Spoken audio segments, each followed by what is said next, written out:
Hello everyone, welcome again to Real Class. My name is Ido M.A. As usual, I am your guide in literature. And this time, we are looking at an African prose, Unexpected Joy at Dawn, written by John Agyei-Agyiri. Now, it is very important we know the background to the text. Unexpected Joy at Dawn is written against the background of alien repatriation law that happened in Ghana in 1969 and also repeated itself in Nigeria in 1983. In 1969, there was this Ghanaian law that said all aliens, all strangers that were in Ghana should, of course, quit because the government was curious to see that their citizens had job opportunities made available for them. But they felt that these aliens, these strangers were coming to take over the job from the Ghanaians. So because of that, in 1969, they made that law that all strangers in Ghana should leave. All non-citizens should leave. All right. In a similar vein, in Nigeria, under Alhaji Shehu Shagari in 1983, the same law was made that all Ghanaians and, of course, strangers in the land, non-citizens in Nigeria, should leave. In fact, that was what gave rise to the popular Ghana must go, because when they were going, they had to go with that particular bag referred to today as Ghana must go bag. Now, this issue of alien repatriation in 1969 affected two family members, Nitaki Moses and Mama Orojo. They were family members, of course. They were born in Ghana.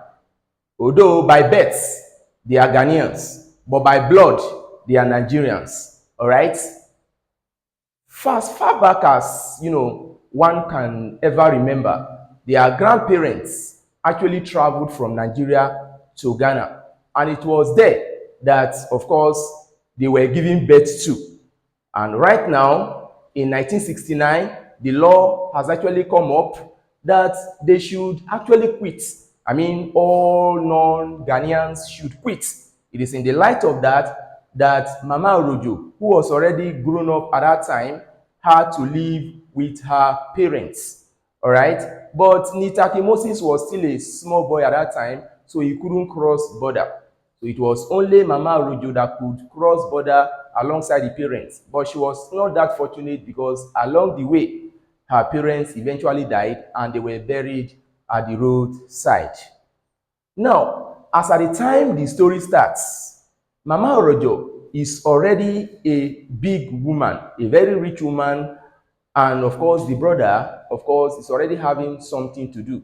That's to show us the fact that many years had already passed before the narrative begins. Mama Orojo, of course, in Nigeria is very wealthy. She has a construction company and she has a lot of persons working for her. But a lot of things appear to be missing in her life. One of those things is that he's not married. And another thing is that she longed to see her brother, Nitaki Moses, that she long left in Ghana. About 15 years ago, they had separated when that Ghanaian law on alien repatriation came up. And of course, back in Ghana, a lot of things also happened because of xenophobic attack on strangers. Nitaki Moses finds it very difficult because of the draconian law made by the government at that time. One of the laws is that 50 cedis be withdrawn from circulation. And if you had up to 50,000 cedis, of course, your account is frozen. And before you can get it unfrozen, you must, of course, seek the signature of the Attorney General. All right, life became very difficult for everybody in Ghana, including the Nigerians and even the Ghanaians themselves. Nitaki Moses is actually married to a woman known as Masa Wosika, who, as we are told, was very, very sick and eventually died. Having died, we are told that Nitaki Moses had no choice other than to, make plans to come back to Nigeria and reunite with her sister. All right. Simultaneously, we are told that Mama Orojo is also making arrangements to come to Ghana to, reunite with her brother. All right. For two consecutive times, Mama Orojo came to Ghana. She was unable to find the brother. It was in the course of coming that she found someone that, actually has fallen in love with her, known as, Joboye, who is actually into mining of gold. All right.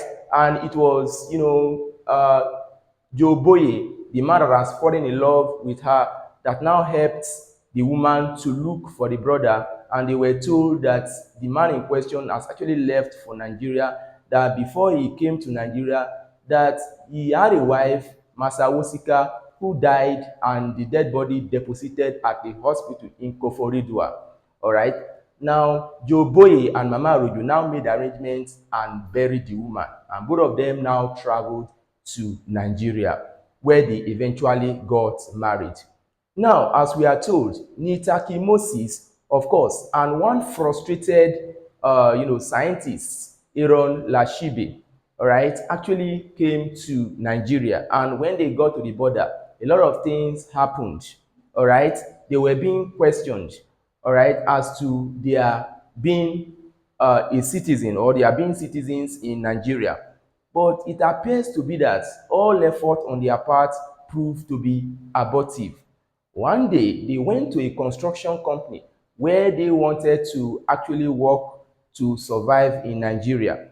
All right. It was at that point in time, people had thought they were sleeping in uncompleted building at that point in time, and people had thought that maybe they were criminals. It was then some angry mob came to their direction. When they came to their direction, Elon Lashibi decided to jump from the uncompleted building and eventually died. From the angry mob coming to that direction, Nitaki Moses, of course, didn't know that the sister he has been looking for is part of them. It was at the point of trying to actually escape that Mama Orojo actually saw the brother that she has been looking for all this while. And because it's been long they've been looking for each other, and unexpectedly they have seen each other now, that is where the title of the text comes to play, Unexpected Joy at Dawn. Because they felt that after 15 years, they will never be able to meet again. But right now they have met, and that's where the title comes to play, Unexpected Joy at Dawn. So in our next video, we are going to look at the characters and characterization therein in the text.